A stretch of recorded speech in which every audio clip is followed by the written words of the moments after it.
Welcome to Inside Games Daily, the only gaming news show brave enough to put ourselves on Smut Watch.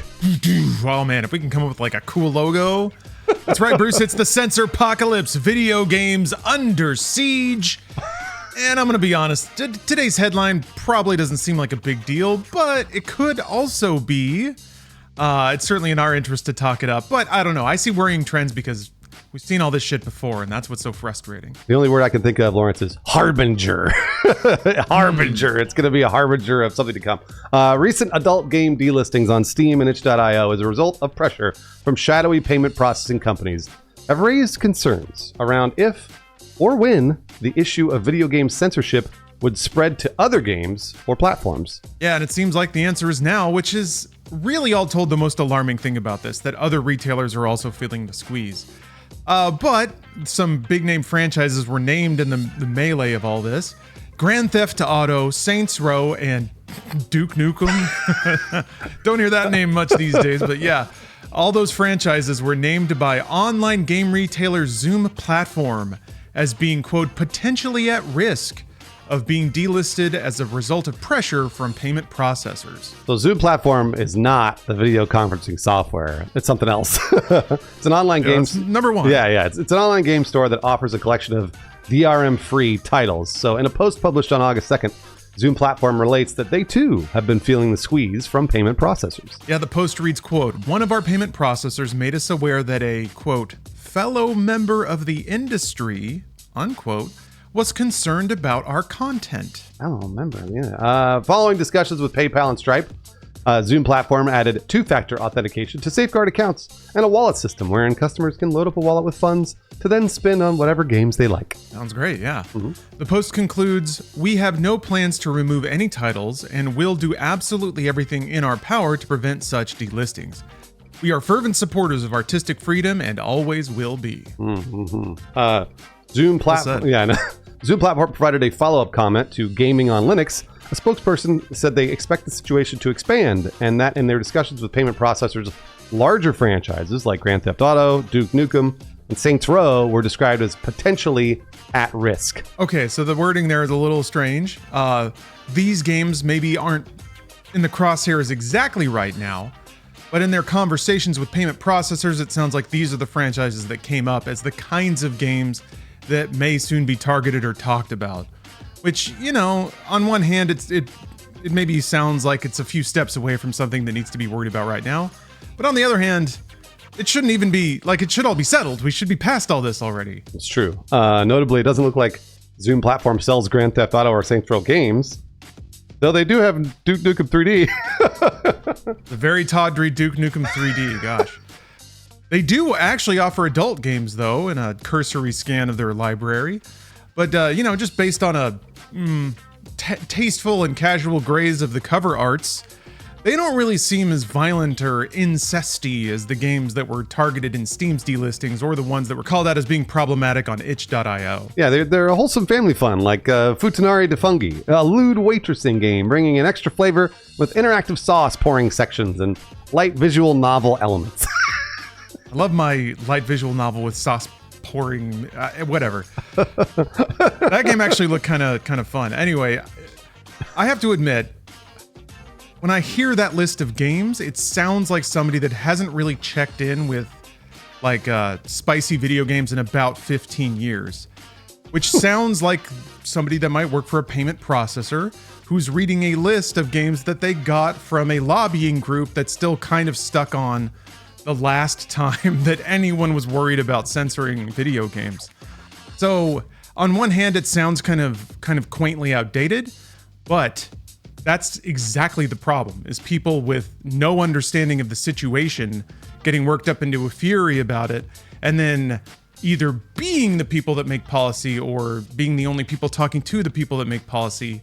And it doesn't really matter if it's accurate or not, if it becomes policy or things change or games get delisted. Yeah, this is the slippery slope that everybody keeps talking about. Now, nothing's happened, so I don't think we need to panic yet.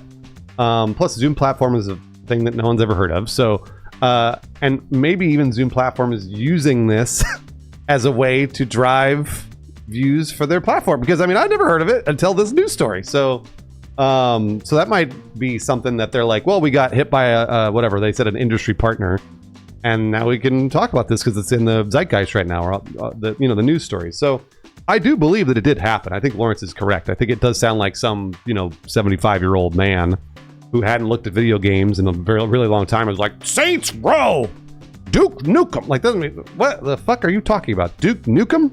Like, that doesn't make any sense at all. So that it does sound true, but it hasn't happened yet. So I don't think we need to panic.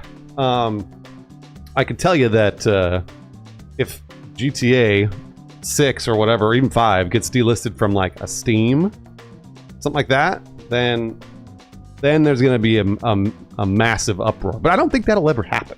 I personally do not think that will ever happen. Yeah, I don't think it will either. There is too much money in it. There has been too much money in it. It's established business. Whereas, yeah, a smaller, more individual, more niche, more out on the fringe adult game is a lot easier of a target and one that you can kind of push around. But yeah, if you start trying to take away Steam's money, like they will go to another payment processor to be able to sell GTA 6, just because that's where the business flows. But yeah, what I think the most concerning thing is that, I mean, like you'd said, I hadn't really heard of Zoom Platform, but even they got swept up in this. So someone's out there actively looking for online game merchants and ratting them out to payment processors. Like that's a process that someone's doing right now. So they're looking for more targets, and that's what's concerning too. Is again, it doesn't matter if their concerns are valid or not. All they have to do is talk to the right person that's receptive to their message. And now Zoom Platform has had to sort of revise their business. Hopefully it's enough, but even still, that's an annoyance that didn't seem necessary a week ago, and now they have to go to this effort to keep doing business. So, yeah, it sucks. It seems like the water's been chummed a little bit, and that's the thing that's kind of annoying, is that it's feeling like the mid 2000s all over again, where there's just a lot of, I mean, kind of like you said, a lot of media to grab by taking swipes at video games these days, which kind of leads me to the thing you were bringing up, GTA 6. I can't see a world where that game is inhibited from sale in any way. We in the United States love our money first and foremost, but there will be some, manufactured or otherwise, there will be some moral panic about GTA 6. So just prepare yourselves for it. It's going to be so big that everyone's going to want to hitch their message to it and try to get it in front of people. I'm curious what that'll be. Although, Bruce, you brought up a really interesting point. I could not recall like a singular moral outcry about GTA 5. I remember some people were made uncomfortable by like the Trevor torture mission, but even that kind of had some follow through that was pretty easy to see. Some artistic merit and commentary. It was pretty obvious satire. So yeah, GTA 5 for the most part, contextual to when it came out, seemed to skate by pretty clean. So I wonder if GTA 6 will get a pass. There was like a Lindsay Lohan thing very briefly about that paparazzi celebrity mission that you did early on. There was that, but there really wasn't much. It was also a different time, Lawrence. It was a different time. And back then, truly, lots of people got away with a lot of shit in 2013. And I think we might be in a different state of mind on literally both sides of the aisle right now.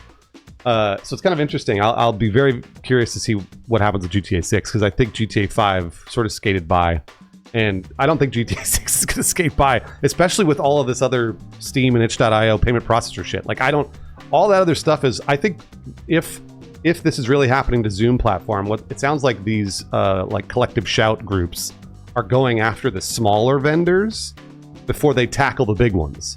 And ironically, since we in the US do love our money more than anything else, the lobbyists for Take-Two, that are also, I'm sure they have a bunch of lobbyists in Congress, right? They're then going to fight the lobbyists for the payment processors, and it'll all happen behind closed doors, and then there'll be money trading hands, and we'll never know. Probably is what's going to happen for GTA.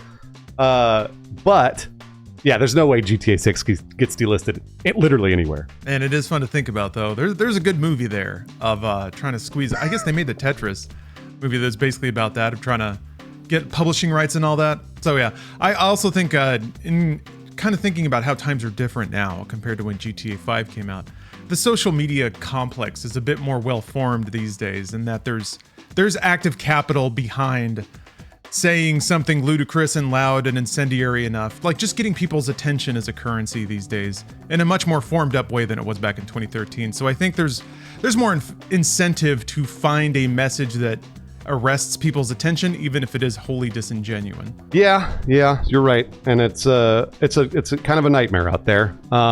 So I'm sure we'll see it, and just be prepared to see all sorts of crazy takes, as you do every single day if you're anywhere near social media. But I don't think anybody's stopping GTA 6. I think GTA 6 is a train that's going to make billions of dollars. With or without you and your extreme takes. Yeah, as usual, I think the concern is the more marginalized groups and forms of expression, the ones that are easier to pick on and most folks would probably shrug off if they disappeared. So it's unfortunate. Hopefully we don't see too many more instances of this. Luckily in this case, it seems like no games were taken down, everything was preserved. So hopefully that's the situation going forward, is that it's just kind of like you said, Bruce, some terse emails, some promises from shops to try to protect their store or lock it down a little bit more, and then business can continue as usual. Oh yeah, because we love our money. We'd like to celebrate some brave gamers in these dark times who are giving us their money, by the way. Brian Cosner and Kyle Heaton are supporting our Inside Games Patreon. They support the show, and they ensure our right to yap about horny games. We've been talking about horny games now for weeks. It's been great.